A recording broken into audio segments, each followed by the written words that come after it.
الله والله والله. بسم الله الرحمن الرحيم. السلام عليكم ورحمة الله وبركاته.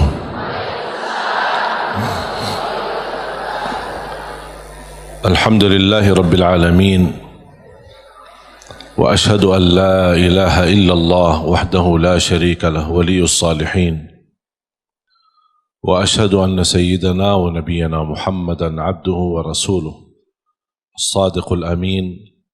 اللهم صل وسلم وبارك على سيدنا محمد وعلى آله وصحبه ومن تبعهم بإحسان إلى يوم الدين. سبحانك لا علم لنا إلا ما علمتنا إنك أنت العليم الحكيم. الحمد لله وشكر الله.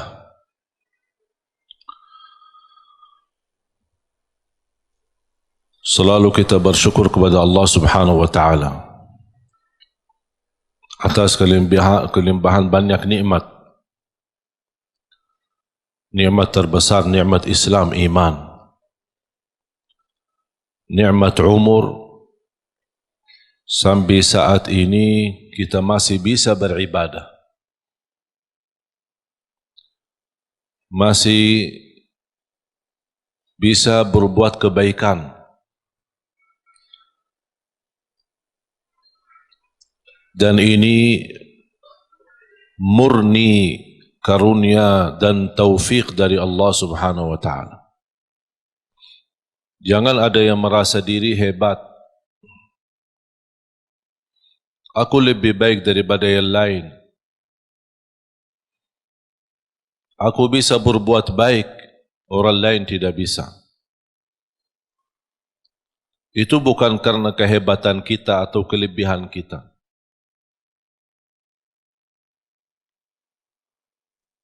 Kalau kita merasa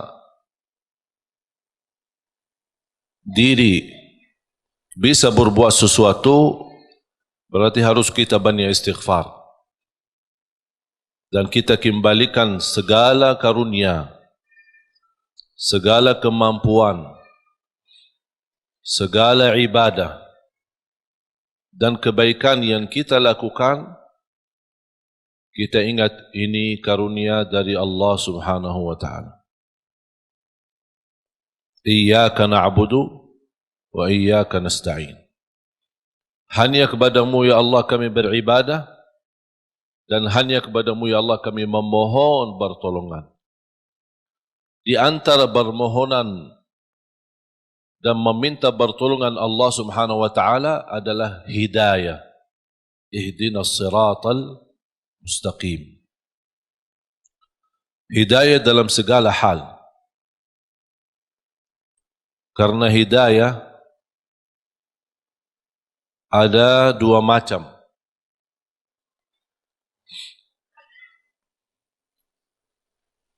Hidayah dalalah atau irsyad. Hidayah irsyad atau dalalah. Maksudnya hidayah irsyad adalah ilmu yang kita belajari. Kita hadir di majlis seperti ini ingin mendapatkan hidayah. Hidayah irsyad adalah hidayah petunjuk. Hidayah memberitahu, menambah ilmu. Karena tambah ilmu, kita tidak bisa mendapatkan hidayah dari Allah Subhanahu wa Ta'ala. Semakin kita mengenal Allah lewat hidayah irsyad, semakin bertambah cinta kita kepada Allah Subhanahu wa Ta'ala. Dan hidayah irsyad itu tugas para nabi, dan sesudah para nabi dan rasul, tugas para ulama. Membagikan hidayah irsyad, menyampaikan, memberitahu mana yang baik buat umat, mana yang tidak baik. Itu hidayah pertama.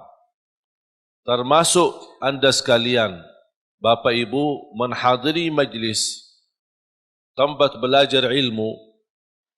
Selepas majlis anda kembali, Anda membawa hidayah irsyad. Bisa Anda menyampaikan kepada keluarga yang tidak sempat hadir. Dan alhamdulillah, dengan teknologi sekarang kita bisa berdakwah. Tidak harus kita memiliki ilmu yang banyak untuk berdakwah. Satu kebaikan yang kita belajari, sampaikan kepada yang lain.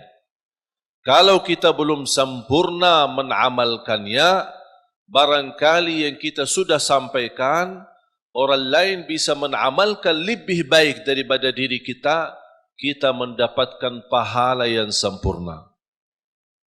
Oleh karena itu, buat apa kita berdakwah menyampaikan? Dan saya meyakinkan, ketika saya menyampaikan sesuatu, bukan karena saya lebih baik daripada Bapak Ibu. Tapi saya berharap dari Allah, ya Allah, apa yang saya sampaikan, barangkali ada di antara jamaah yang bisa mengambil dan menjadi lebih baik daripada saya. Itulah yang saya ingin mendapatkan pahalanya. Oleh karena itu, ketika kita menyampaikan, jangan ada yang merasa diri, kok aku belum ustaz, aku belum berilmu, aku belum fantas, masih banyak kekurangan, dosa saya masih banyak. Ya, semua kita berdosa. Siapa yang tidak berdosa? Coba sebutin manusia yang tidak berdosa. Hanya Nabi dan Rasul yang Allah selamatkan dan lindungi mereka. Selain itu, semuanya berdosa. Sahabat Rasulullah SAW pernah berdosa, dan semua ulama berdosa.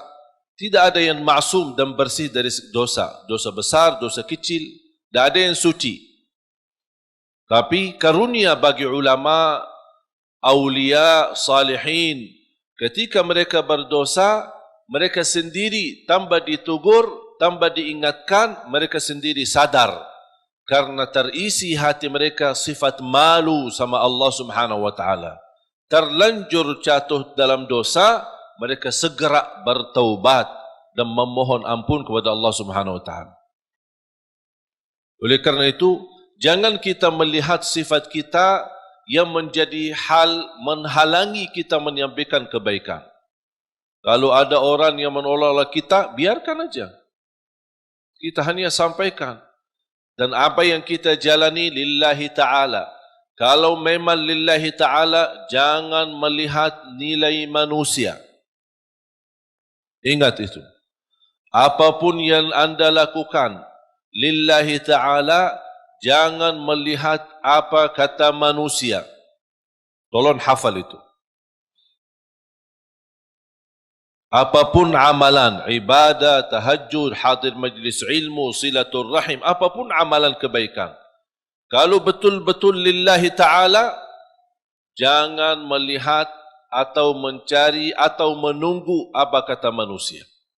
Karena manusia tidak semua bisa sama. Ada yang mengucapkan baik, ada yang mengucapkan, sombong itu orang. Dia merasa diri hebat.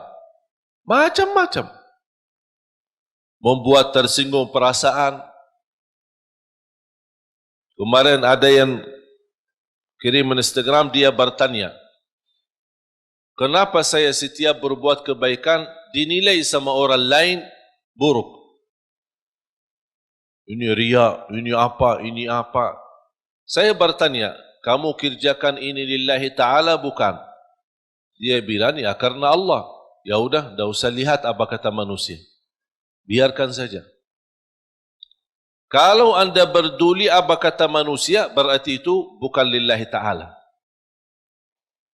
Dan itu yang disebutkan kata ikhlas. Dan jangan harap manusia puas. Jangan harap manusia ridha. Kita berdakwah, tidak semua orang suka dengan dakwah kita. Ada yang suka, ada yang tidak suka. Apapun alasannya, biarpun tanpa alasan, dalam hati tidak suka. Masa saya memaksa-maksa dia harus suka? Atau saya berdebat, kenapa kamu tidak suka dengan dakwah saya? Apapun alasannya, terserah. Itu pilihan dia. Kenapa aku yang pusing? Kalau dia milih suka atau tidak suka. Makanya yang kita harus menjadi target buat kita adalah semata-mata apa yang kita kerjakan lillahi ta'ala. Sungguh kalau kita fokus seperti ini, insya Allah tenang hati kita. Apa yang diucapkan oleh orang kita tidak berdulikan. Mau dia tetangga, mau dia sahabat, mau dia kerabat, tidak usah diberdulikan. Bahkan apa yang diucapkan oleh manusia, apalagi yang membuat perasaan kita tersinggung, jadikan teguran buat kita. Barangkali saya belum sempurna, barangkali saya belum baik, barangkali ada yang kurang. Udah menjadi pelajaran buat kita. Saya punya doa. Saya suka ketika mendengar berita ada orang koreksi saya atau menurani atau menyebutkan kata-kata yang kurang baik. Berhati-hatilah sama Syekh Ali Jabir atau apalah gitu. Begitu saya mendengar berita, saya suka mengucapkan satu doa. Ya Allah, kalau perkataan dia benar terhadap saya, ampunilah saya. Kalau perkataan dia tidak benar, ampunilah dia. Udah selesai. Karena orang yang mengucapkan sesuatu pasti salah satu, benar atau salah. Kalau ternyata yang dia ucapkan fitnah, hanya ingin menjatuhkan nama baik, hanya ingin merusak nama baik, hanya ingin membuat fitnah, berarti saya mohon Allah ampuni dia. Semoga dia diampuni Allah. Tapi kalau apa yang dia ucapkan, oh ternyata benar, walaupun seberapa persen, oh benar, bagi saya ini menjadi pelajaran supaya saya lebih berhati-hati, lebih tambah ilmu, lebih mendalami agama, kemudian dan juga memohon ampun kepada Allah Subhanahu wa taala. Karena kita tidak maksum. Faham jamaah sekalian? Jadi tenang hatinya. Dengan ucapan orang yang jauh-jauh, malah kita yang pusing. Yang jauh biarkan jauh. Dan kita harus mengetahui irda'un nasi ghayatul la tudrak. Mencari ridha manusia itu sesuatu yang susah didapatkan. Susah. Tapi kita hidup di tengah manusia, bersabarlah menghadapi segala urusan, menghadapi segala tantangan. Man ardallah bisakhatin nas, ardallah radiyallahu anhu wa arda anhu nas. Barang siapa yang mencari ridha Allah, walaupun manusia tidak suka, Allah akan ridha terhadapnya dan Allah jadikan manusia ridha. Wa man ardan nas bisakhatillah, sakhitallahu anhu wa askhata anhu nas. Atau askhata alaihin nas. Dan barang siapa yang mengharapkan ridha manusia dengan kemurkaan Allah, ada orang yang na'udzubillah, dia lebih berduli manusia daripada Allah. Yang penting manusia suka, yang penting orangnya senang. Kalau Allah, dia tidak berduli. Apa yang akan terjadi, kata Rasulullah SAW, akan Allah murka terhadap dia dan Allah akan jadikan manusia tidak akan ridha terhadapnya. Berarti kuncinya di siapa? Di tangan Allah. Kembali kepada Allah Subhanahu wa taala. Makanya jemaah sekalian, ada satu ibadah bagi saya pribadi seindah ibadah. Indah ibadah, nikmat. Bahkan Rasulullah SAW sebutkan senjata bagi orang mukmin ibadah tersebut. Senjata. doa. Seindah ibadah bagi saya adalah doa. Bahkan orang yang tidak selalu berkenan berdoa kepada Allah, orang itu sombong. Sebagaimana Allah sebutkan di dalam surat Ghafir, surah 40 ayat 60. A'udzu billahi minasy syaithanir rajim. Wa qala rabbukum ud'uni astajib lakum.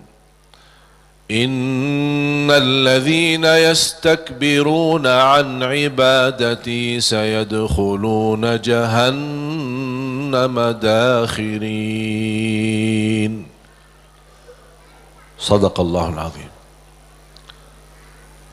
Wa qala rabbukum ud'uni astajib lakum. Allah memerintahkan kalian untuk berdoa kepadaku, kata Allah, aku akan ijabah.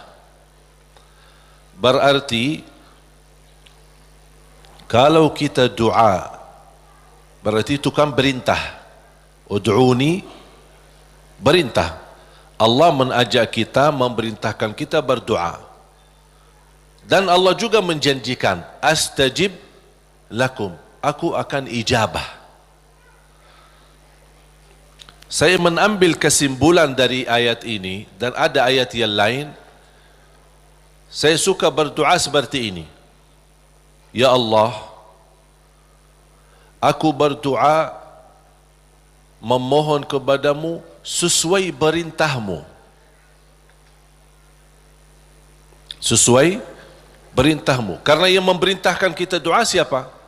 Allah. Ya Allah, aku berdoa memohon kepadamu atas perintahmu. Ya Allah, aku mohon diijabah sesuai janjianmu. Bisa enggak hafal doa ini? Nah, ini doa saya ini. Bisa? Itu kalau bahasa Arab namanya ta'wilul Quran. Namanya ta'wil Al-Quran. Mengambil ayat, memahami ayat tersebut dan bisa mengeluarkan doa dari makna daripada ayat itu. Allah memerintahkan kita berdoa dan Allah janji akan terima. Ya Allah, aku berdoa sesuai perintahmu. Karena Allah memerintahkan saya berdoa, aku berdoa. Tapi aku mohon diijabah sesuai janjianmu. Karena sungguh innallaha la yukhliful mi'ad. Allah tidak mengingkari janji. Sebenarnya mengucapkan doa atau melafazkan doa itu kembali kepada kemampuan kita masing-masing. Tidak harus sesuai kata yang saya sampaikan, tapi yang saya harap Bapak Ibu fahami apa yang saya makna, apa yang saya maksud dan ucapkan. Bisa Anda membuat ucapan sendiri yang bisa menjadi tanda hubungan Anda sama Allah Subhanahu wa taala. Karena doa adalah hubungan hamba sama Allah. Ada satu ayat di suratul Baqarah 186. A'udzu billahi minasy syaithanir rajim. Wa idza sa'alaka 'ibadi 'anni fa inni qarib. فإني قريب أجيب دعوة الداع إذا دعان فليستجيبوا لي وليؤمنوا بي لعلهم يرشدون.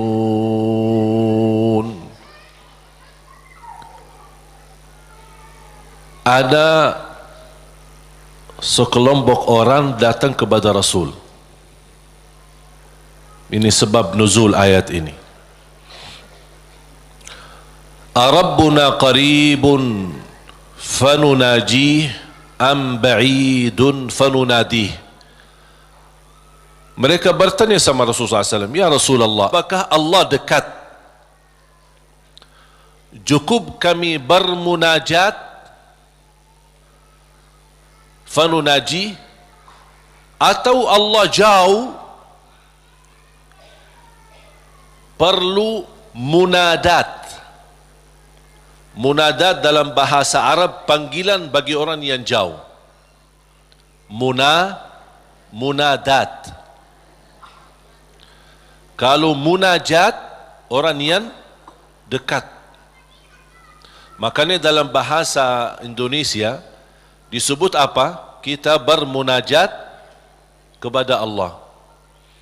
Makanya ada sahabat bertanya, "Ya Rasulullah, apakah Allah dekat? Cukup kami munajat." Artinya tidak perlu kerasi suara, tidak perlu teriak-teriak, karena Allah sudah dekat. Munajat namanya kalau bahasa Arab. Makanya ketika saya mendapatkan kata munajat dalam bahasa Indonesia, ini sebenarnya dari bahasa Arab. Munajat bahasa Indonesia sama munajat dalam bahasa Arab. Tapi punya makna. Kalau yang selama ini Bapak Ibu yang fahami barangkali daripada munajat, doa kan? Ada arti yang lain selain doa? Tapi kalau dalam bahasa Arab munajat, doa kepada Allah yang sangat dekat. Itulah artinya. Munajat, berdoa kepada Allah yang sangat dekat. Makanya disebut kata munajat. Beda sama munadat. Terakhir T. Munadat. Munadat itu adalah panggilan bagi orang yang jauh. Misal kalau ada orang jauh, bilang apa? Fulan, saya di sini. Kan dia jauh, biar dia perhatikan kita. Itu kalau dalam bahasa Arab nada. Nada panggil orang yang jauh supaya dia bisa mendengar kita. Sahabat bertanya, Rasul, apakah Allah dekat?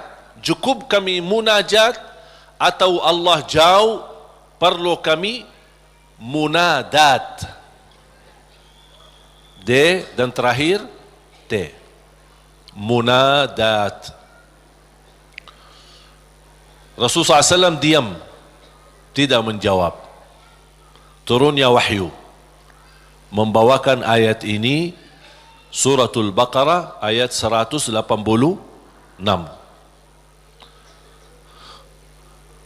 Kata Allah Subhanahu wa taala kepada Nabi Muhammad, kalau ada yang bertanya apakah aku dekat, wa idza sa'alaka ibadi anni,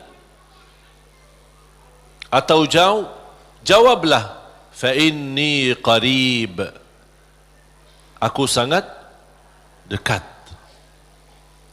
Fa inni qarib ujibu da'watad da'i idza da'an. Menijabah doa orang yang berdoa. Ini jaminan. Ujibu da'watad da'i idza da'an. Jadi jangan ada bahasa yang berkata doa aku tidak dijabah. Itu salah. Karena Allah berfirman, bahkan ada ikatan, yang berdoa kepada aku ijabah. Artinya apa? Yang tidak berdoa kepada aku, buat apa aku ijabah? Betul enggak? Berarti Allah sudah kaitkan yang berdoa di, yang tidak berdoa tinggal anda milih. Tapi tidak boleh ada bahasa aku berdoa tapi kainnya diijabah. Oh, berarti salah kita. Tidak sesuai kalamullah, tidak sesuai ayat Al-Quran, bahkan tidak sesuai janji Allah, sebagaimana kita baca tadi di surat Ghafir, surah 40 ayat 60. Jadi jamaah sekalian, ketika berdoa yakini Doa itu bukan terpilih untuk seorang tertentu. Boleh minta doa sama orang salih, guru kita, ulama, kiai, habaib, boleh. Ketika kita berkesempatan jumpa mereka, tolong doain, semoga lancar, boleh. Tapi kalau sudah ketemu, dah mau berdoa, mau enggak? Ya harus mau. Masa tunggu-tunggu orang-orang yang salih datang baru kita minta? Atau kita capek cari ke sana kemari? Kalau kita kebetulan di tempat yang tidak ada orang salih, bagaimana? Masa tidak mau berdoa? Kalau tidak mau berdoa, itu justru tanda orang sombong. Berdoa dengan keyakinan Allah pasti ijabah. Jangan ada sedikit keraguan, apakah mau enggak Allah terima doa saya? Fantas enggak saya diterima doa? Perbuatan perilaku saya seperti ini. Jangankan doa kita. Kira-kira siapa yang lebih jahat? Kita atau setan? Hah? Oh, jawab dong. Oh, kalau ada yang jawab, aku lebih buruk dari setan, na'udzubillah ini. Ini kenal diri banget ini. Tak ada yang lebih buruk dan jahat daripada syaitan. Syaitan pernah berdoa, Allah ijabah doa ini. Apalagi kita. Syaitan yang sudah namanya seburuk makhluk, yang sudah terancam di masuk neraka, yang sudah berupaya untuk mengajak manusia masuk neraka, pernah berdoa. Tahu enggak doanya apa? Ketika dia menolak perintah Allah bersujud kepada Nabi Adam, Allah usir dia dari rahmatnya, dan Allah subhanahu wa ta'ala ancam dia masuk neraka. Apa permintaannya? Dia minta satu, kalau memang seperti ini, ya Allah, mohon panjangkan umur saya sampai hari kiamat. Satu-satunya makhluk yang umurnya panjang sampai hari kiamat itu syaitan. Masih hidup. Sampai akan datang satu saat, itu menjadi salah satu ciri hari kiamat. Di akhir zaman, sudah di ujung dunia, Allah kirimkan sebuah angin. Setiap manusia beriman mencium angin itu, dihirup angin itu, akan langsung mati. Yang hanya tersisa di muka bumi, yang tidak ada orang mengucapkan la ilaha illallah. Habis. Dan mereka sendiri yang nanti yang menjadi seburuk-buruk manusia di muka bumi, yang tidak ada sedikit pun beriman kepada Allah Subhanahu wa ta'ala. Dan mereka yang akan menghadapi proses kejadiannya hari kiamat, sampai mereka mati semua total, baru Allah Subhanahu wa ta'ala memerintahkan malaikat Israfil untuk meniup, dan kemudian keluar suara yang kencang, dan dihidupkan semua manusia kembali, yang baik, yang buruk, yang salih, yang talih, yang beriman, yang tidak beriman, semua akan dihidupkan kembali sama-sama. Jadi syaitan diijabah doanya. Kira-kira mana yang lebih fantas diijabah doa, syaitan atau kita? Kita sujud karena Allah, ibadah karena Allah, cukup di hati memiliki iman kepada Allah, itu sudah cukup menjadi bukti diijabah doa kita. Apalagi kalau disertai dengan berbuat kebaikan yang lain. Jangan ada yang membuat kita putus asa. Salat kita jarang, atau banyak lambat salat, atau ketiduran salat. Yang namanya manusia, bertaubatlah. Taubat. Suka ketiduran salat subuh, insya-Allah ada satu saat taubat, insya-Allah bangun salat subuh. Jangan menjadikan dosa membuat kita putus asa dari segala hal. Semuanya berdosa, bahkan harus berdosa. Tak ada manusia yang tidak berdosa. Sampai Rasulullah SAW bersabda, bukan kata saya, tapi itu bersabda Rasulullah SAW, kullu ibnu Adam khata', semua keturunan Adam bersalah, berdosa. Wa khairul khatta'in at-tawwabun, tapi yang baik atau yang terbaik di antara yang bersalah, yang suka bertaubat. Siapa yang makhluk yang tidak berdosa? Tahu enggak? Malaika. Malaika satu-satunya makhluk yang tidak boleh berdosa. Tidak boleh berdosa, tidak boleh lupa, tidak boleh lelah, tidak boleh capek, dan ibadah seterus-terusnya sampai mati. Mengapa? Karena Allah menciptakan mereka seperti itu. Allah menciptakan malaikat dari cahaya, tugasnya la ya'suna Allah ma amarahum wa yaf'aluna ma yu'marun. Sebagaimana Allah Subhanahu wa taala berfirman di surah At-Tahrim, sifat mereka, karakter malaikat adalah mereka tidak pernah berdosa dan bermaksiat terhadap perintah Allah Subhanahu wa taala, dan selalu mereka mengikuti dan melaksanakan perintahnya. Itu malaikat. Makanya tidak ada malaikat yang diajak bertaubat. Tapi kita manusia harus berdosa. Sebagaimana bersabda Rasulullah SAW, semua keturunan Adam bersalah, berdosa. Yang terbaik di antara mereka adalah yang suka bertaubat. Dosa sengaja, dosa tidak sengaja, dosa kecil, dosa tidak kecil, dosa tulisan. Sekarang karena kita bergaul dengan sosial media, pasti ada kata-kata. Ada dosa yang membawa perasaan, mengikuti perasaan, cinta, ucapkan kata-kata melalui WhatsApp atau bersama teman, melembar kata barangkali awalnya tidak sengaja membuat dia jatuh cinta, besok lama-kelamaan menjadi pacaran. Ini kan awalnya dari dosa ucapan. Ketik namanya, ketik dosa. Diketik dosa itu, ketik, tik, tik, tik, tik. Awalnya enak kan?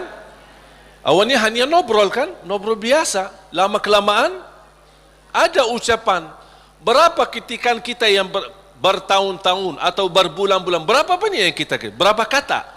Coba. Makanya bayangkan jamaah sekalian, karunia dari Allah, kalau setiap kata yang kita tuliskan ini dosa dan maksiat, Allah hukum kita habis. Sudah habis kita.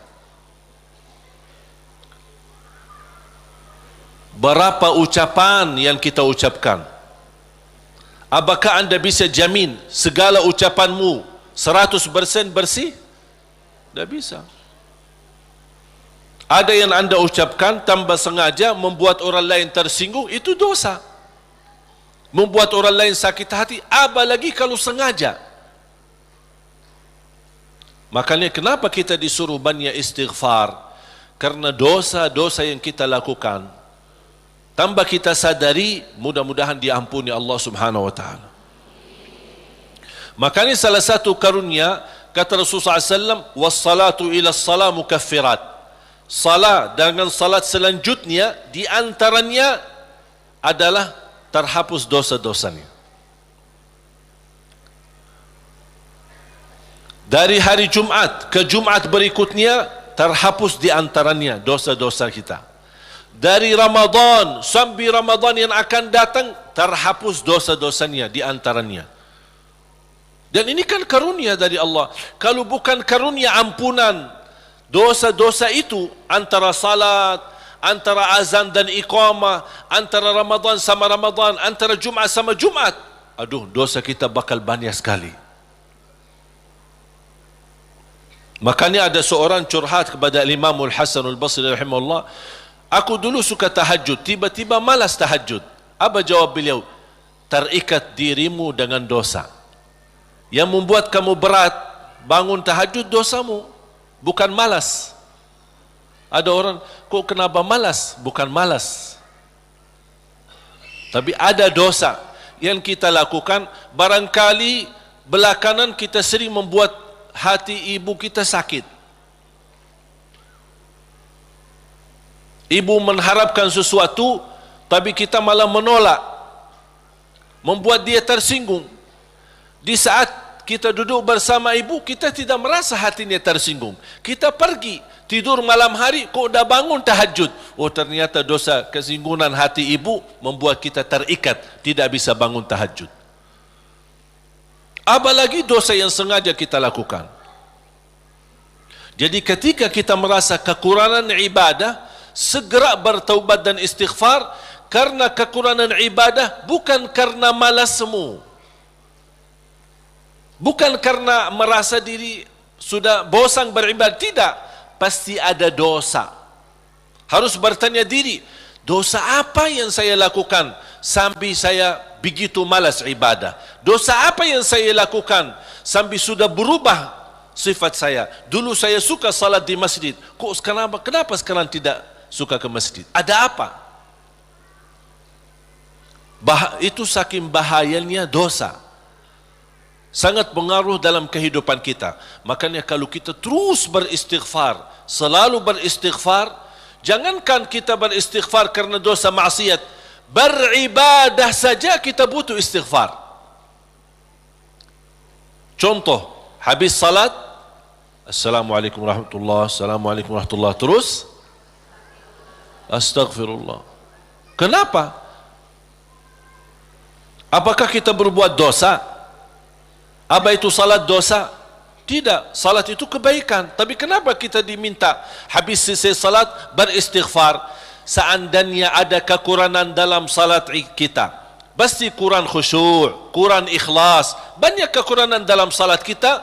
Ya Allah, mohon diampuni dengan istighfar. Maka Rasulullah SAW sebagaimana diceritakan suka beristighfar dalam sehari lebih dari 70 kali. Ada satu riwayat 100 kali beristighfar. Bahkan kata Abdullah bin Umar radhiyallahu anhuma, saya duduk satu majlis sama Rasul, saya suka mendengar bisikan Rasul beristighfar, Rabbighfirli wa tub alayya innaka antat tawwabul ghafur. Rabbighfirli wa tub alayya innaka antat tawwabul ghafur. Ada satu riwayat, Rabbighfirli wa tub alayya innaka antat tawwabur rahim. Dalam satu duduk, sekali duduk 100 kali, kata Abdullah bin Umar, saya mendengar bisikan Rasulullah SAW beristighfar seperti itu. Rabbighfirli wa tub alayya innaka antat tawwabul ghafur. Sudah hafal belum?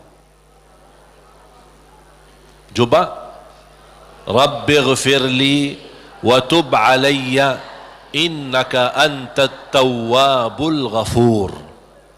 Memohon ampun, mohon diijabah dan diterima taubatnya.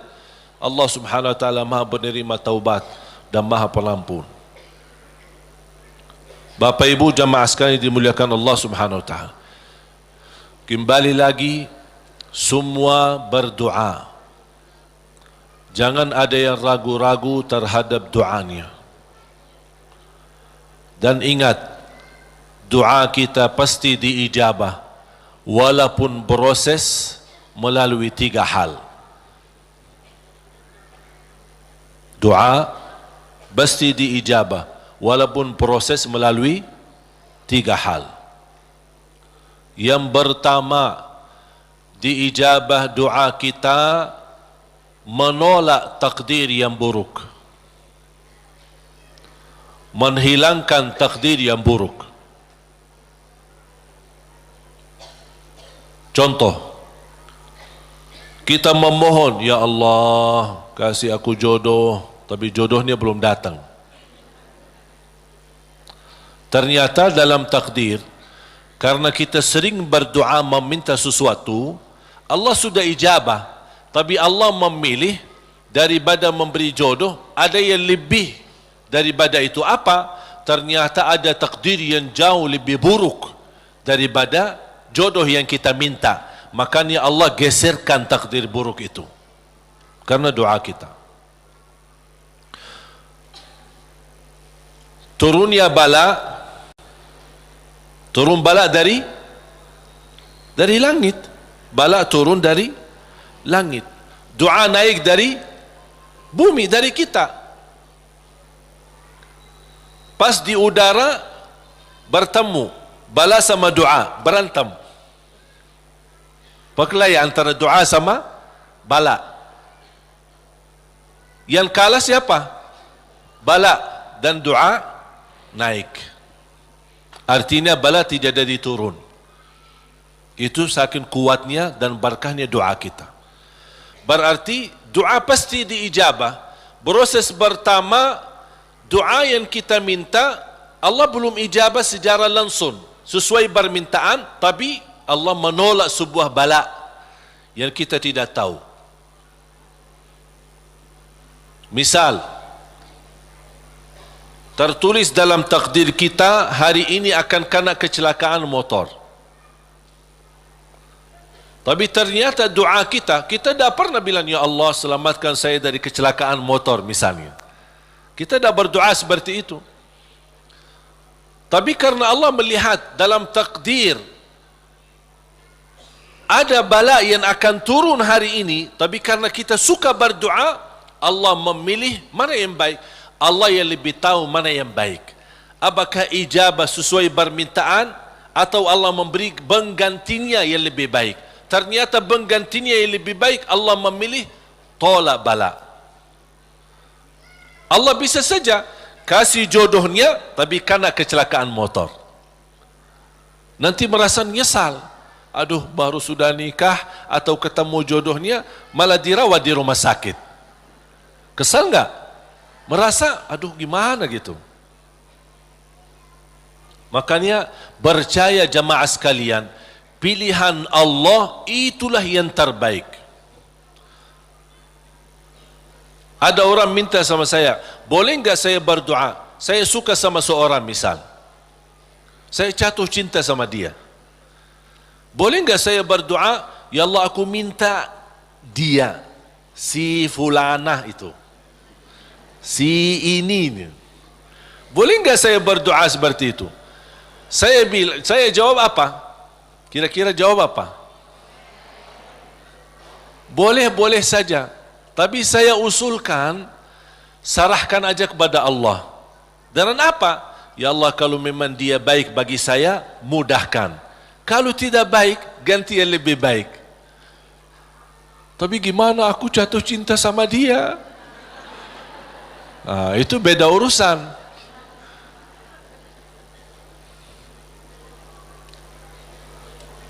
Nanti ada satu cerita, insya Allah indah, bisa menambah wawasan buat kita. Yang kedua, diijabah doa kita dan diberi oleh Allah Subhanahu wa taala sesuai permintaan. Apakah saat ini atau besok atau bisa lama. Tapi kita percaya pilihan Allah itulah yang terbaik. Yang ketiga, doa yang kita minta atau yang kita selama ini bermunajat, ternyata bala masih terus menimpa kita. Musibah kita terus ketemu. Selesai satu masalah, tambah lagi masalah. Kemudian permintaan yang kita minta juga belum ketemu. Saya minta kerjaan yang bagus, belum ketemu. Saya sudah berusaha melamar kerja sana sini, belum ada. Terus mana doa aku selama ini, mana? Ternyata yang ketiga, jatuhnya yang di ketiga. Yang ketiga apa? Allah simpan doa kita buat di akhirat. Berarti tidak ada yang hilang di sisi Allah. Kalau tidak tertolak bala, tidak diijabah sesuai permintaan, berarti yakini disimpan di akhirat. Sahabat dan orang salih lebih suka Doanya selama di dunia disimpan buat akhirat, karena di akhirat bakal lebih butuh bantuan dan pertolongan Allah dan berkat doa kita. Faham?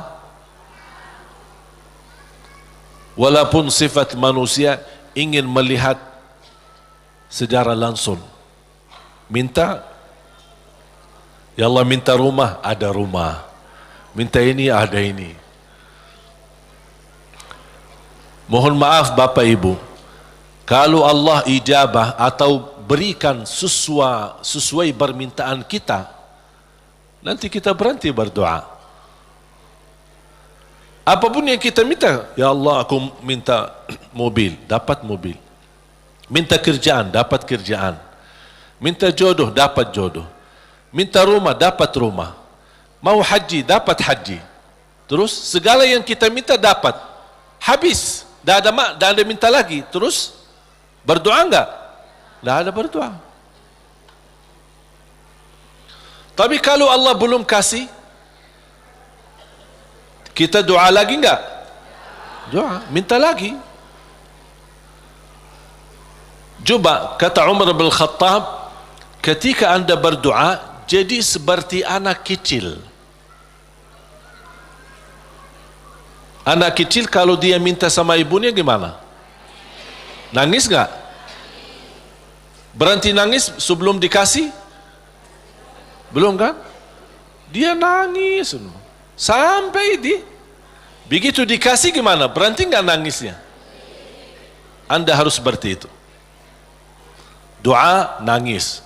Ya Allah belum kasih, aku nangis lagi dong. Belum dikasih, nangis lagi. Sampai Allah berkenan kasih. Dan ini sebenarnya bukan tujuannya Allah kasih atau tidak, tapi ingat, titisan air mata ini yang menangis karena Allah akan selamatkanmu dari siksa neraka Jahannam. Rasulullah SAW bersabda, وَعَيْنٌ بَكَتْ مِنْ خَشْيَةِ اللَّهِ حَرَّمَهَا اللَّهُ عَلَى النَّارِ لَا تَمَسَّهَا النَّارِ. Barang siapa yang menangis karena Allah, akan Allah haramkan jasadnya disuntuh oleh neraka Jahannam. Berarti kita tidak rugi. Tidak ada rugi. Biarpun tidak diijabah, ternyata titisan air mata berharga, bisa menjaminkan kita selamat dari siksa neraka Jahannam. Mau apa lagi? Nangisnya berharga, doanya pasti diijabah, dan cukup dari doa kita sudah membuat ibadah atau membawa sebuah ibadah yang dicintai Allah, karena Allah suka bisikan hamba. Apalagi kalau lama tidak berdoa, Allah merindukan suara doanya kita. Apalagi doa yang tulus dan ikhlas. Makanya kadang-kadang kalau kita tidak diberi doa atau tidak beri permintaan atau tidak beri permohonan kita, terus kita berdoa terus sampai diuji, sampai di macam-macam, sampai kita merasa sudah tertekan, tidak kuat. Kira-kira bisikan doa kita seperti apa nanti? Dalam keadaan doa, dalam keadaan susah atau senang? Menurut saya doa dalam keadaan susah jauh lebih murni daripada doa dalam keadaan senang. Kalau dalam keadaan senang artinya ya biasa-biasa aja, dapat atau tidak dapat. Tapi coba kalau lagi stres, lagi pusing, lagi galau, gimana bisikan doa? Ya Allah, udah nangis duluan. Kata Allah, lama sekali. Makanya itu subhanallah, saya mengambil kesimpulan dari doa, justru doa tanda Allah merindukan suara doa kita. Oleh karena itu jamaah sekalian, jangan berhenti berdoa, terus berdoa.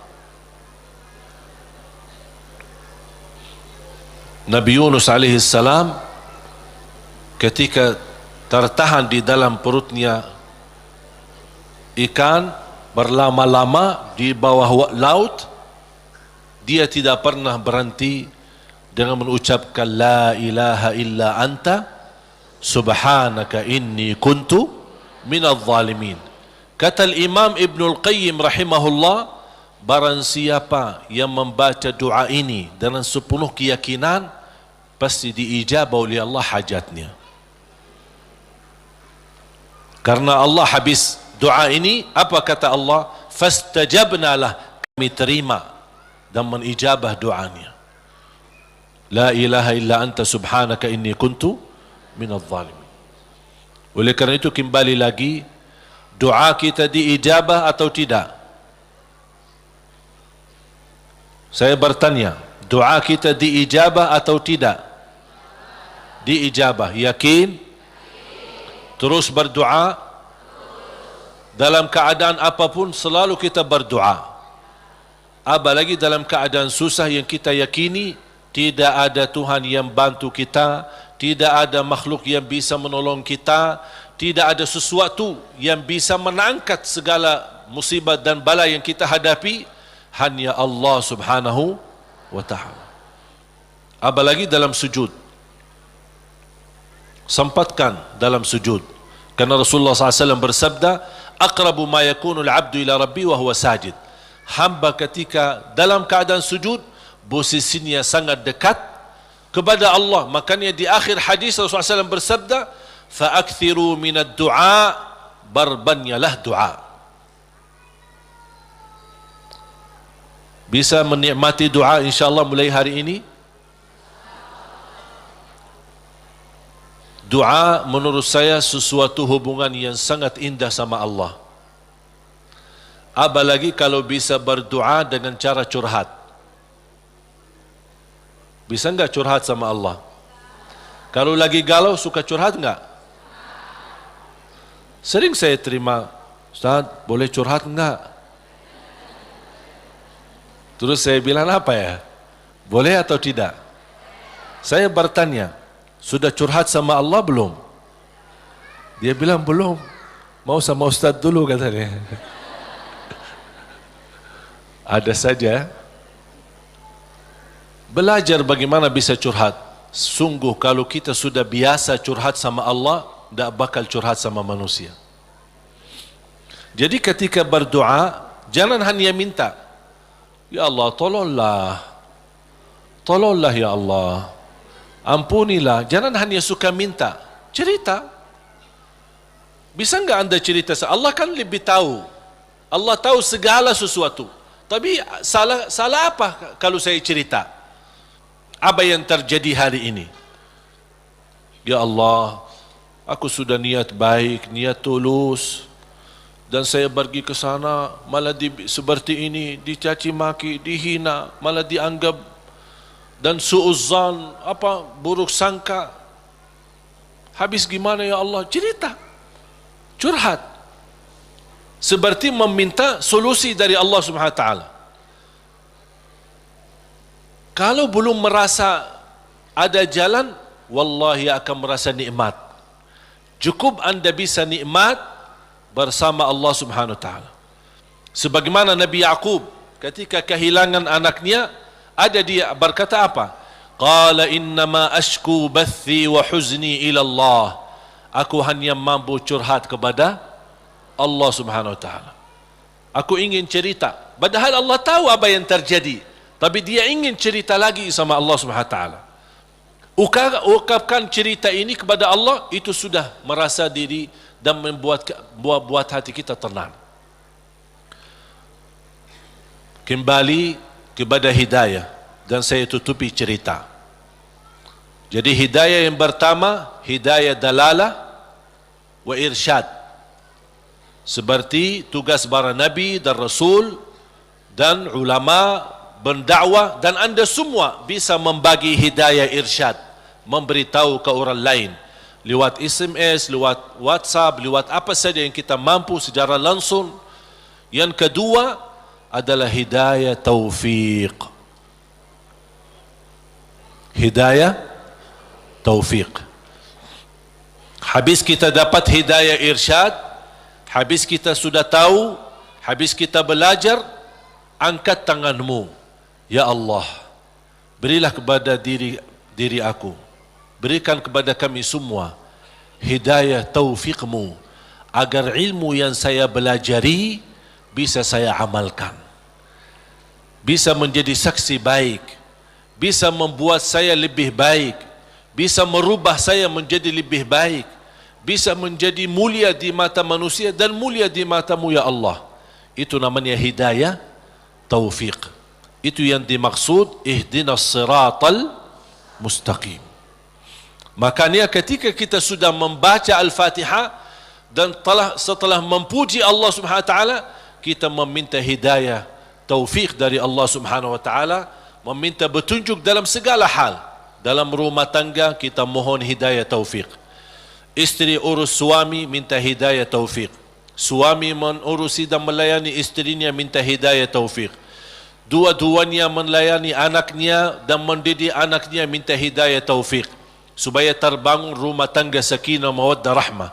Ketika kita bekerja minta hidayah taufiq, supaya kerja ini benar-benar merubah ibadah dan juga penghasilannya menjadi halal dan jauh dari syubhat, apalagi yang haram. Kita meminta hidayah taufiq dalam segala kehidupan kita, langkah-langkah menuju masjid, mencari nafkah, mencari rizki, semua dalam kehidupan kita selalu disertai dengan hidayah taufiq. Kalau hidayah taufiq berarti Allah telah memimpin kita untuk memberi yang terbaik. Kalau Allah memimpin kita memberi yang terbaik, berarti Allah sudah berkenan menerima amalan yang sudah kita berikan kepada Allah Subhanahu wa taala. Bapak Ibu, saya tutupi satu cerita. Ada seorang bekerja cukup, penghasilannya pas-pasan, kerjaannya sederhana di sebuah pabrik. Dia jatuh cinta sama seorang wanita, tapi dia merasa diri belum memiliki kemampuan untuk bisa melamar dia. Dia hanya berdoa kepada Allah Subhanahu wa taala bagaimana supaya bisa mendapatkan kerjaan yang lebih baik, kerjaan yang lebih besar, supaya penghasilannya banyak dan bisa membawa dia atau menikahi dia. Sudah berdoa, sudah memohon berlama-lama, tapi dia tidak sabar untuk menanti-nanti bertemu dengan jodohnya. Dan dia tidak menyerahkan kepada pilihan Allah mana yang terbaik. Ternyata dia sendiri dengan merasa diri hebat untuk mencari solusi sendiri. Dia membaca sebuah iklan penawaran kerja di tempat yang baik, yang bagus, gajinya lebih besar. Dia membuat surat memundurkan diri dari tempat kerjaan untuk melamar kerjaan yang baru. Dan semua perjuangan ini ujung-ujungnya harapannya untuk bertemu dengan jodohnya supaya jangan sampai kehilangan yang dia cintai.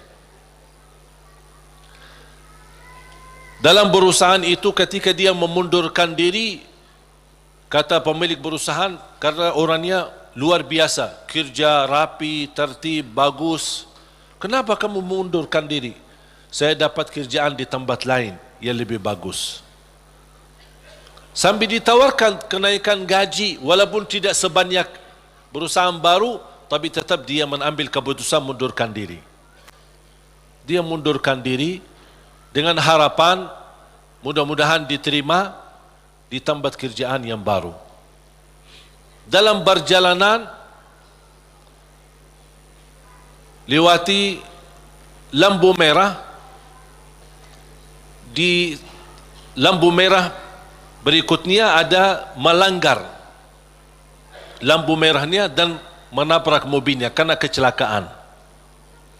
Akibat kecelakaan itu lumpuh kakinya, masuk ke rumah sakit. Dari hasil kecelakaan ini dia kehilangan kerja yang lama, kehilangan kerja yang yang baru. Hilang dua-duanya. Berharap selama dia di rumah sakit, barangkali si perempuan yang selama ini dia cintai bisa datang. Ternyata berhari-hari tidak pernah datang. Di SMS tidak dibalas, di telefon tidak diangkat. Tapi dia tidak pernah putus asa karena masih cinta sama dia. Habis dia berupaya dan bekerja keras dari rumah sakit, akhirnya datang yang menjadi harapan dia, calon istrinya. Melihat keadaannya sudah tidak ada kaki, dalam keadaan tidak bisa bergerak, tidak bisa berbuat apa-apa. Datang melihat keadaannya, si calon istrinya ikut sedih, tapi tidak berbanyak bicara. Kemudian dia meninggalkan rumah sakitnya dan dia SMS kepada si laki, mohon maaf, barangkali kita bukan jodoh. Soalnya ada seorang yang datang ke rumah bapa melamar saya. Bertambah sakit. Sakit kaki ditambah sakit hati. Yang menabrak dia ketika kecelakaan ternyata seorang perempuan cantik dan dari keluarga yang kaya. Dan subhanallah, karena si perempuan ini merasa diri bersalah, selama di rumah sakit si perempuan ini terus melayani dengan ikhlas dan tulus. Tapi si laki ini masih hatinya ke si perempuan itu. Sampai alhamdulillah selesai dirawat di rumah sakit, dipindahkan ke rumahnya. Pas sampai ke rumahnya, masih si perempuan cantik itu suka datang ke rumahnya melayani. Dan ada ibunya juga, ibu si laki itu. Lama kelamaan sudah mulai terbawa hati dan perasaan. Tapi dia merasa malu. Wanita ini cantik, dari keluarga yang kaya, aku orang susah, dulunya aku bekerja aja pas-pasan, apalagi sekarang tidak ada kerja. Dalam keadaan kalau saya bicara sama dia, kira-kira mau enggak sama aku? Dia masih belum meyakinkan. Dia hanya menyerahkan kepada Allah Subhanahu wa taala. Ketika satu saat pagi hari, dia sudah merasa setiap pagi menunggu si perempuan datang karena dia suka rutin, ikhlas, tulus untuk datang melayani. Di pagi hari menunggu datang si perempuan, seperti biasa bikinin teh, terus datang, siapin sarapan, walaupun ibunya ada. Tapi dia sudah merasa diri bersalah, ingin membalas, ingin berbuat sesuatu. Dan langsung perempuan berkata, aku ingin sampaikan sesuatu, boleh? Kata si laki, saya juga ingin menyampaikan sesuatu. Tapi tak apa-apa, kamu duluan. Langsung si perempuan dengan keberanian, dia berkata, mau enggak berkenan saya jadi istrimu? Sama dengan harapan dia. Dia langsung kaget. Seperti perasaan yang sama, keinginan yang sama, hati yang sama. Tapi langsung kata beliau, apa yang saya bisa berikan? Saya orang biasa, orang miskin, dalam keadaan begini, tidak bisa bekerja. Langsung perempuan ini, jangan fikirkan soal kerjaan. Ayah saya seorang pemilik perusahaan besar. Saya bisa mendapatkan kerjaan di tempat ayah saya. Langsung kata dia, bagaimana aku bisa bekerja dalam keadaan begini? Kerjaan kamu mudah, di kantor, tidak perlu di lapangan. Jadi dapat kerjaan yang jauh lebih enak, gaji lebih besar, dengan istri yang lebih cantik. Gimana si wanita itu, si perempuan itu yang melamar dia sudah nikah, ternyata hasil nikahnya tidak bertahan lama, cerai. Kenapa cerai? Karena tidak bisa punya keturunan. Sedangkan si laki yang kena kecelakaan, dia ingin nikahi perempuan itu karena ingin mendapatkan keturunan, karena dia suka sama anak-anak. Allah tahu kesukaan dia tidak akan dapat dengan perempuan ini, makanya Allah memilih dia dapat perempuan yang jauh lebih cantik, lebih kaya, bahkan terjamin mendapatkan keturunan. Walaupun kecelakaan. Walaupun kecelakaan. Bisa enggak faham dari cerita ini? Pilihan Allah itulah yang terbaik. Walaupun karena kecelakaan. Artinya apa?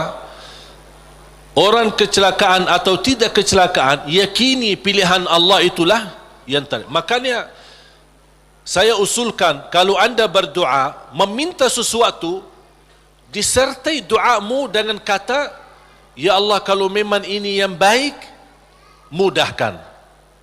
Kalau ya Allah melihat ada yang lebih baik, berilah yang terbaik.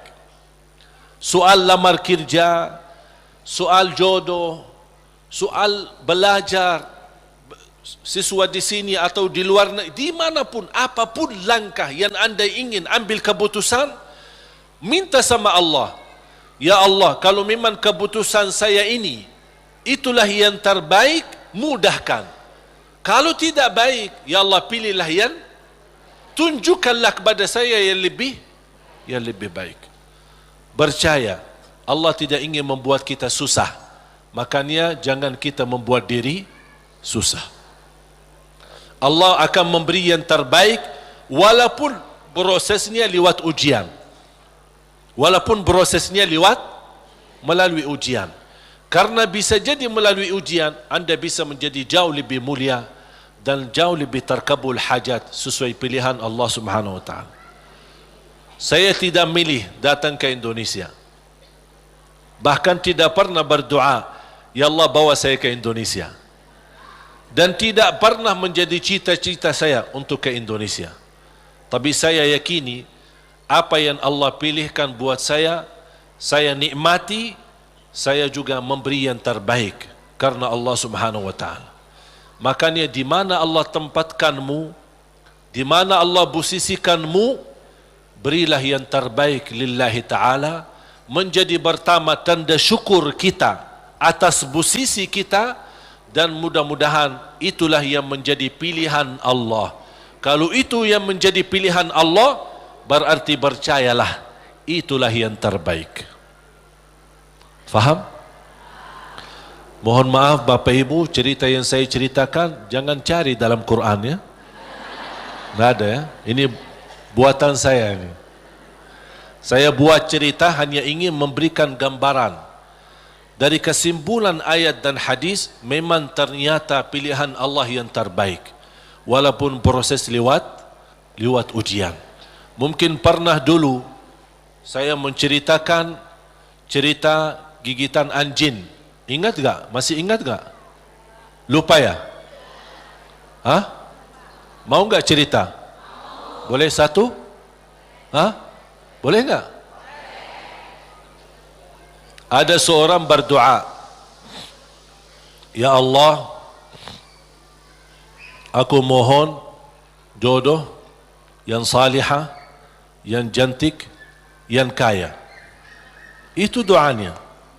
Minta yang salihah, cantik, kaya lagi. Karena dia orang miskin. Dapat miskin ya tambah susah lagi. Tak ada doa yang lain. Tak pernah berdoa, ya Allah ampunilah saya, ya Allah rahmatilah. Itu aja doanya. Bismillahirrahmanirrahim. Ya Allah jodoh yang baik, yang salihah, yang cantik, yang kaya. Dapat sedikit rezeki, pergi haji. Selama dia tawaf, ya Allah jodoh yang salihah, yang cantik, yang kaya. Safa Marwah, ya Allah, jodoh yang salihah, yang cantik, yang kaya. Itu aja doa ni. Fokusnya luar biasa. Pas pulang kembali ke tanah air dalam keadaan sedang memimpikan dan membayangkan bagaimana ketemu jodohnya. Pas di kampung malam hari dia melewati jalan dikejar anjing. Dan anjing sifatnya kalau kita lari dikejar sampai digigit kakinya. Datang ambulan, dibawa ke rumah sakit. Pas dalam perjalanan dia merasa nyesal. Ya Allah, selama ini minta jodoh yang salihah, yang cantik, yang kaya. Masa dikirimkan anjing? Merasa tidak terima gitu. Jadi aku selama ini minta ini kok dikirimin anjing. Artinya ujian. Dia tidak mau, merasa diri tidak terima. Pas sampai ke rumah sakit, dirawat sama seorang dokter yang salihah, yang cantik, yang kaya, jadi jodohnya.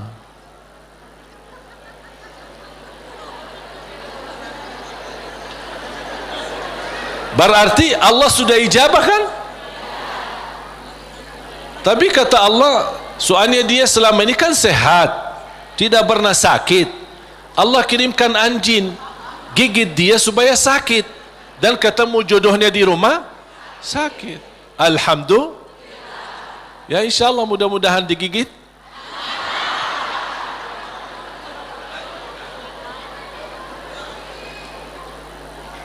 Makanya subhanallah jemaah sekalian, wallahi percayalah sama Allah. Percayalah sama Allah. Termasuk apa yang terjadi di Palestina, percayalah sama Allah. Allah tidak suka umat Islam ditindas. Allah tidak suka umat Islam dalam keadaan dihina, diusir, dibunuh. Kezaliman yang terjadi di Rohingya, di Palestina dan di mana-mana terhadap umat Islam, Allah tidak suka itu. Cuman pasti ada sesuatu yang Allah ingin tunjukkan, yang menjadi pilihan. Barangkali melalui ujian ini Allah ingin mewujudkan manusia yang kuat menghadapi segala tantangan. Dan juga salah satu hikmah, Allah ingin menunjukkan kepada dunia bagaimana kekuatan kebersamaan umat Islam. Dan alhamdulillah, menurut saya apa yang terjadi dari hasil diumumkan Al-Quds menjadi ibu kota Israel justru memang nampaknya ujian, tapi bagi saya nikmat, karena dari situ umat Islam mulai bersatu. Tidak pernah tergerak semua dunia, jangankan yang muslim, non-muslim pun tergerak. Semuanya turun di lapangan untuk menunjukkan ke mata dunia, kami menolak proses ini. Dan inilah salah satu hikmah yang Allah ingin tunjukkan kepada manusia dan kepada musuh Islam, bagaimana kebersamaan kita, kepedulian kita. Walaupun kita memang tidak bisa membantu banyak untuk saudara kita Palestina, tapi upaya kita, sedekah kita, infak kita, doa kita dan rasa kepedulian kita mudah-mudahan menjadi tanda saksi baik. Ya Allah, itulah yang kami bisa berikan. Kami tidak bisa merubahkan keputusan, tapi kami bisa menunjukkan perasaan dan bisa menunjukkan yang baik dalam doa dan kekuatan kita, karena kekuatan kita adalah kebersamaan. Kalau kita bersatu, baru musuh Islam mulai memfikirkan jangan bermain-main lagi terhadap umat Islam. Makanya mari kita sama-sama menjaga kebersamaan kita. Tinggalkan perbedaan. Jangan kita membuat perbedaan menjadi perpecahan. Jadi perbedaan di antara kita adalah kekayaan ilmu yang bisa kita sama-sama menghormati dan sama-sama menjaga. Bukan sama-sama menjatuhkan dan sama-sama menjelekkan. Mari kita sama menjaga kebersamaan kita, rapatkan saf kita untuk menunjukkan bukan kepada manusia, tapi kepada Allah Subhanahu wa taala rasa kepedulian, rasa cinta bersama sesama muslim, sesama manusia yang sedang dihina, sedang ditindas, sedang dizalimi di saudara kita di negeri Palestina. Mari kita sama-sama dan kita menghebohkan dan mengajak semua untuk mengikuti aksi bela Palestina yang insyaAllah hari Ahad besok, tanggal 17. Yang merasa diri tidak mau ikut, itu terserah, itu pilihanmu dan itu keputusanmu. Tapi jangan membuat orang lain yang ingin mengikuti aksi bela Palestina, anda mengungkapkan kata-kata yang bisa menghilangkan perasaan semangat bagi mereka. Kalau tidak bisa ikut, terserah. Kalau tidak bisa bicara yang baik, lebih baik diam. Setuju? Makanya jemaah sekalian, saya baru saja kemarin datang dari sana. Dan alhamdulillah dapat karunia yang tidak terduga. Ketika saya bertemu Imam Masjidul Aqsa di sana dan habis makan siang hari Jumat, diajak beliau ke rumahnya, kemudian duduk lama ngobrol, kemudian salat asar bersama, kembali lagi ke rumahnya sambil menyambut tamu-tamu yang datang dari Turki, dari Inggris, dari Perancis, dari mana-mana. Subhanallah, banyak tamu yang datang dan masing-masing membawa sumbangan untuk saudara kita dan untuk Masjidul Aqsa. Pas maghrib beliau juga ajak ke masjid dan tanpa memberitahu, habis selesai iqamat, beliau dorong saya untuk ke mihrab dan menjadi imam di Masjid Qubbatus Sakhra di tempat mi'rajnya Nabi Muhammad sallallahu alaihi wasallam. Saya jujur saja tidak bisa terbayang bagaimana karunia dari Allah Subhanahu wa taala bisa menjadi imam umat Islam di tanah suci Palestina, di area Masjidul Aqsa dan Qubbatus Sakhra. Makanya subhanallah, apa yang saya nikmati dan alami di sana luar biasa. Memang saudara kita berjuangannya bukan main. Saya melihat anak-anak kecil, bahkan warga Palestina, Masya Allah luar biasa. Dari jam 3 sudah mereka berdiri di depan pintu-pintu Masjidul Aqsa, yang sebelum masuk ke area masjid kan ada halaman besar kayak bagar, dan bagar itu ada pintu-pintu. Memang sayang sekali pintu-pintu yang di bagar itu dikuasai oleh orang Yahudi Israel, dan senjata, di bawah mereka senjata menjaga. Dan kita menunggu dari jam 3 sampai jam 4 baru dibuka pintu, baru kita bisa masuk untuk salat tahajud. Subhanallah, bisa saya melihat orang-orang Palestina, kalau saya hanya sebagai berkunjung ke sana 2 hari, 3 hari, paling lama 1 minggu, kemudian kembali lagi. Saya bayangkan orang-orang tua-tua, pemuda-pemuda, wanita yang warga sana, yang memang tinggal dekat sana, setiap hari bertahun-tahun, yang sudah proses melalui lebih dari 70 tahun dalam keadaan seperti ini, tapi subhanallah mereka masih sabar.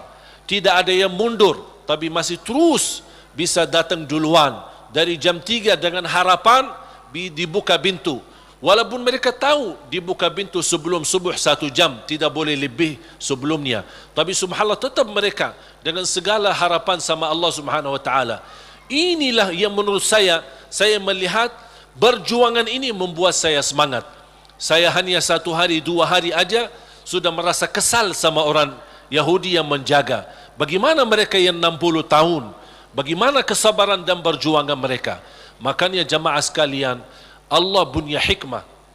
Apa yang terjadi di negeri Palestina, Allah ingin mewujudkan generasi-generasi yang insya-Allah kuat imannya, kuat menghadapi tantangannya, dan inilah mereka yang akan diwujudkan oleh Allah, yang akan mampu membebaskan dan memerdekakan insya-Allah negara Palestina.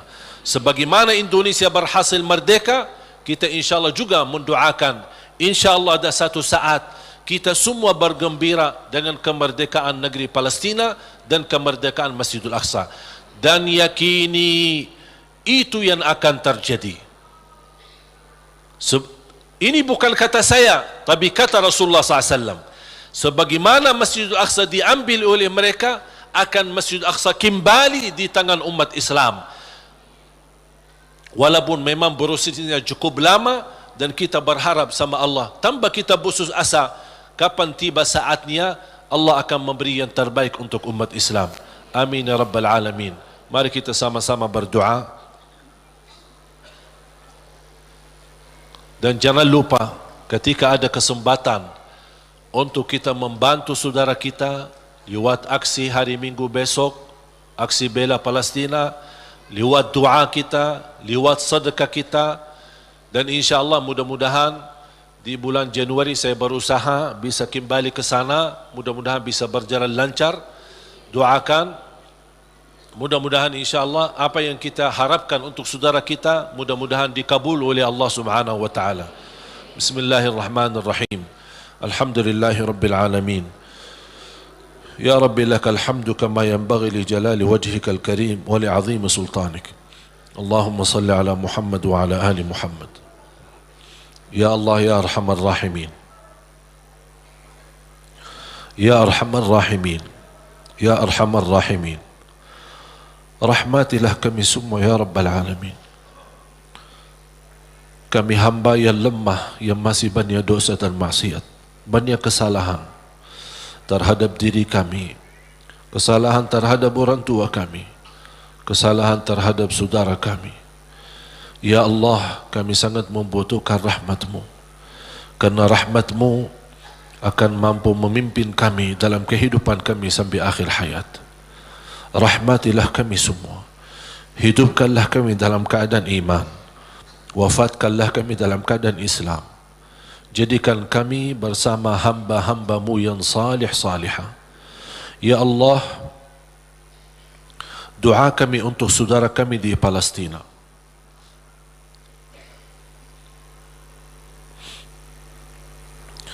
Betapa berat ujian yang dihadapi oleh mereka.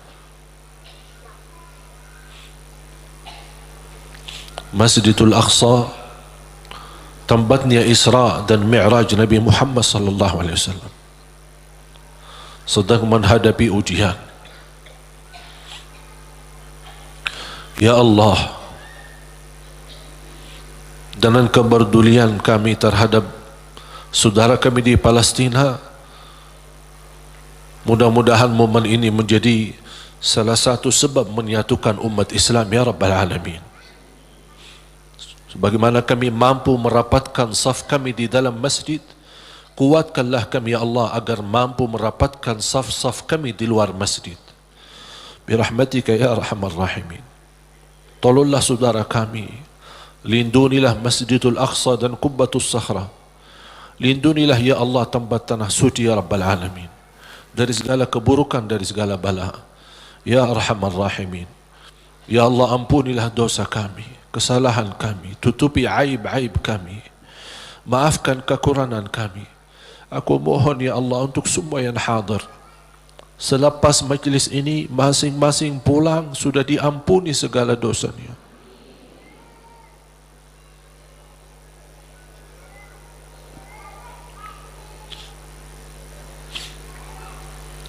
Disucikan hatinya, dibersihkan jiwanya, diselamatkan setiap langkah-langkahnya, terkabul segala keinginannya dan doanya. Ya Allah, di antara kami yang sakit, sembuhkan penyakitnya, sehatkan badannya. Di antara kami yang belum mampu meninggalkan dosa dan maksiatnya karena hawa nafsunya, ya Allah, kuatkan hatinya, sempurnakan imannya agar mampu meninggalkan dosa dan maksiatnya, dan terima taubatnya ya Dzal Jalal wal Ikram. Ya Allah, berikan kepada kami kemampuan istiqamah sampai akhir hayat, istiqamah Islam iman sampai akhir hayat, istiqamah beribadah sampai akhir hayat. Akhiri hayat kami dengan husnul khatimah, husnul khatimah, husnul khatimah ya Allah. اغفر لنا ولوالدينا وارحمهم كما ربونا صغارا واغفر لجميع المسلمين والمسلمات والمؤمنين والمؤمنات الأحياء منهم والأموات. Tolonglah saudara kami ya Allah di negara Rohingya, di Yaman, di Iraq, di Libya, di Syria. Ya Allah, tolonglah saudara kami, angkat segala bala dan musibah, berikan kemenangan ya Dzal Jalal wal Ikram terhadap orang-orang yang zalim ya Dzal Jalal wal Ikram. Angkatlah kezaliman terhadap umat Islam, ya Allah. Jauhkanlah kami dari segala macam kezaliman, ya Rabbal Alamin. Lindungilah kami, ya Allah, dari segala keburukan, dari segala bahaya, ya Arhamar Rahimin.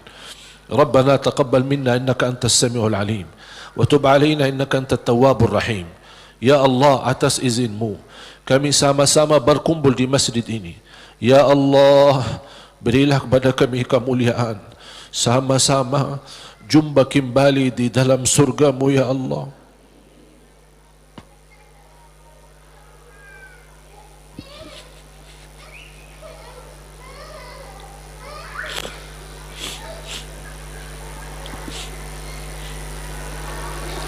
Berikan kepada kami kemuliaan, sama-sama bertemu kembali di dalam surgamu, ya Allah, bersama Nabi Muhammad sallallahu alaihi wasallam.